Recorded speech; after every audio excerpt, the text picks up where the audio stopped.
on y est. Bah oui, on y est. Bah oui. Enfin, Salut à toutes et à tous. Ouais. Nous sommes au Superboost 2025.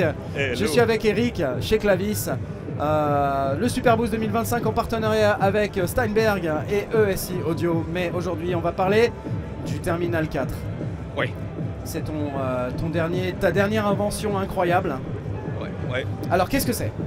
Alors, c'est un module qui est destiné au setup compact en live essentiellement. Il combine en 4 canaux distincts VCA, LPG et enveloppe. Et donc, il y a 4 de chaque. 4 VCA, chacun pour mettre en mode LPG et 4 enveloppes.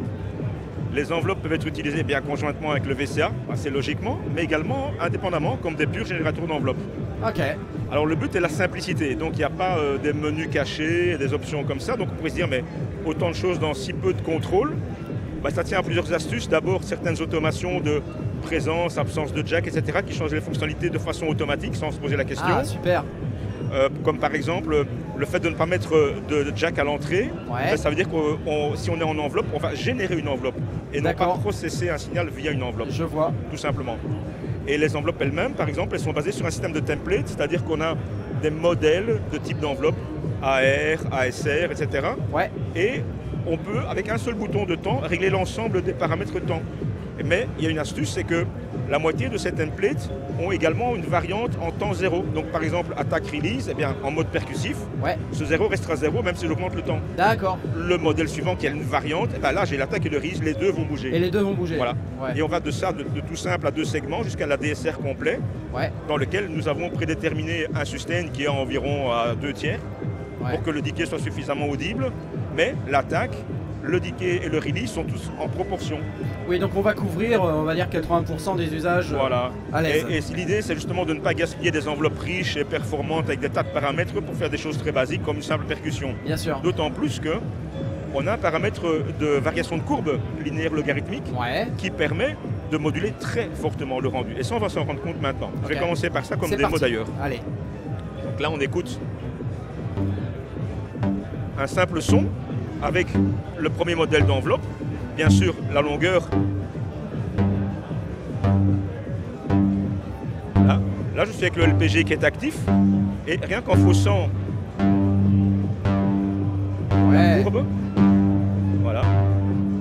Effectivement, on passe de logarithmique à linéaire, on Voilà. sent Et si je vais vraiment en la différence. pur linéaire, Ok, la ouais, chose on est entend beaucoup plus vraiment la gentille. différence. Et si je vais à l'autre extrême, Oui, là on est sur quelque chose de plus et percussif. puis en sec. plus, sachant que c'est un LPG, évidemment, on va agir sur le timbre.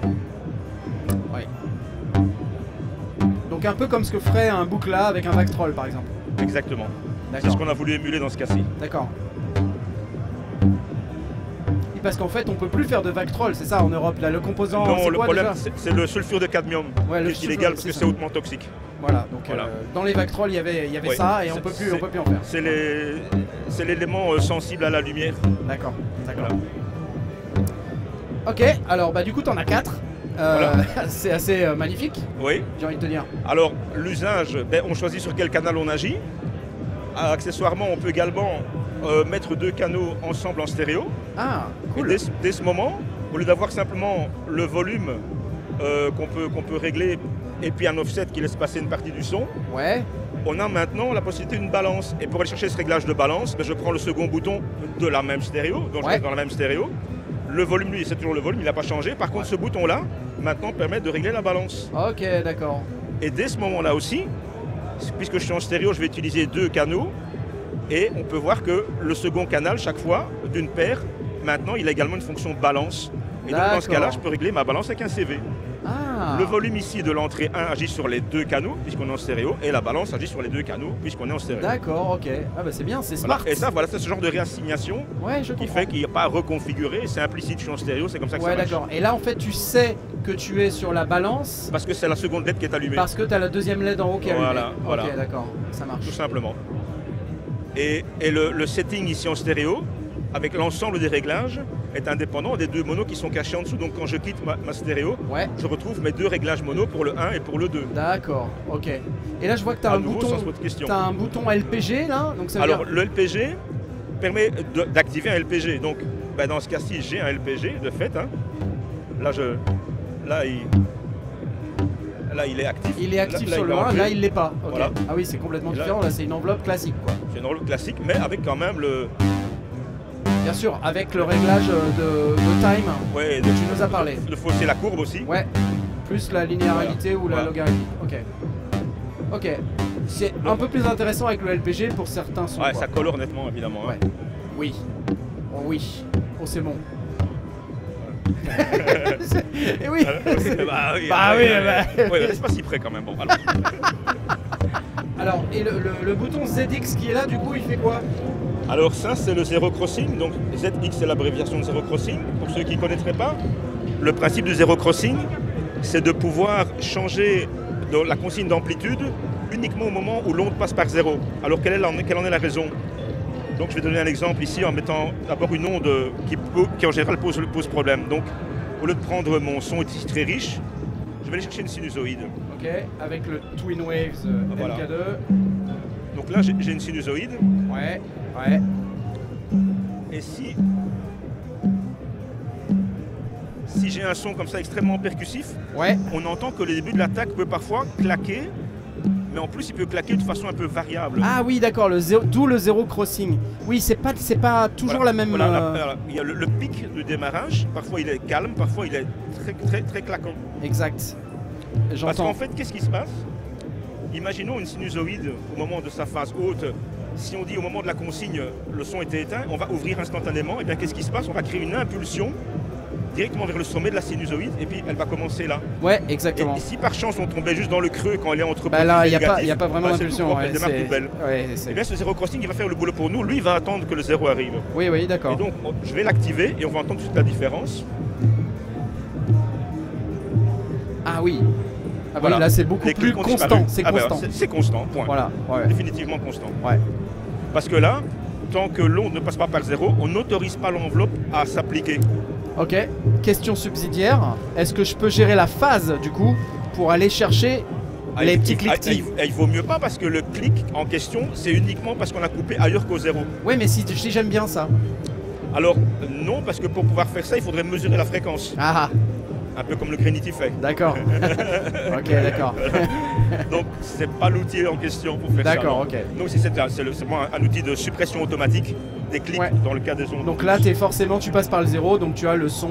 Voilà. Chaque fois, on est au début de l'onde, par magie. D'accord. Ok. Et donc là, évidemment, sur une onde sinusoïdale, on l'entend très bien. Oui. Alors, au plus le son est impulsionnel par nature, dans des carrés, au moins ça fait de l'effet parce que un carré, c'est une impulsion. Oui, bien sûr. Donc de fait, je vais ici passer vers un son carré. On entend ça. Je débraye. Ça change strictement rien. Ça sent pas ça change pas grand-chose. C'est des impulsions déjà. Donc, couper dans les impulsions, ça fait des impulsions ou pas. C'est pareil. Ouais, d'accord. Ok.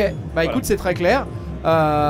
Alors quoi d'autre dire sur ce petit modèle Terminal 4? Alors d'abord ici le LPG, pour l'instant dans le proto qu'on a ici devant nous aujourd'hui, on a un seul modèle de LPG qu'on a entendu là tout de suite. Ouais. Dans le produit final, il y aura plusieurs modèles en boucle, donc j'appuierai et j'aurai allumé et puis avec une impulsion ou deux impulsions, et on aura 3 ou 4 modèles en tout. 3 ou 4 modèles de LPG, d'accord. Ouais. C'est un réglage qu'on applique, qu'on ne change pas en live, donc on le sélectionne et on reste dessus. Ok. Autre chose, les sorties non connectées sont mixées en cascade, donc tout jack non connecté va se submixer sur le prochain jack qu'il rencontre. Ah. Et donc on s'est mixé jusque 4 en 1. Ouais, ok, donc ça fait mixeur finalement. Voilà. Et quand on est en stéréo, il y a un saut de canal, parce que comme ça, gauche s'additionne sur gauche et droite sur droite, évidemment. Évidemment. Pour pas créer une mono. C'est très malin. Voilà. Super. Alors pour le reste, on a comme dans d'autres modules Clavis, la lettre qui indique que par exemple le bouton tel qu'on le voit actuellement ne représente pas la réalité du réglage qui est derrière. Oui, il faut je dois aller chercher. Il faut aller chercher la valeur et là tu sais que tu l'as accroché. Et là, à partir du moment où c'est blanc, c'est que tu l'as accroché. Voilà, et là je peux le changer. D'accord. Ok, comme sur les autres modules. Voilà. Le prix de cette merveille, Eric? Alors, je sais, il devrait coûter au maximum dans les prix du Twin Wave actuel. Parce que je sais de l'ensemble des composants requis vers où on va, mais je n'ai pas encore le prix de l'usine pour la fabrication. Voilà. Mais je sais que c'est vers ça que ça va. Donc on est sur quoi? De 250, 300 dans les de mémoire, dans les 260 par là. Ok. Ouais, de ce ordre-là. Voilà, bon. Après, en tout cas, on sera en dessous de 300, ça c'est sûr. Il faut vérifier le prix dans les prochaines semaines, bien sûr, mais c'est voilà. pas pour tout de suite, parce que là, la production ne va commencer qu'à l'approche de l'été. Ok. Et donc je les vendrai à la rentrée. Il les vend à la rentrée. Ouais, ouais. Bah, c'est dans pas longtemps. Eh non. C'est dans pas longtemps. Et puis les vacances, c'est tellement dit que c'est tellement vite passé. Mais c'est tellement vite passé.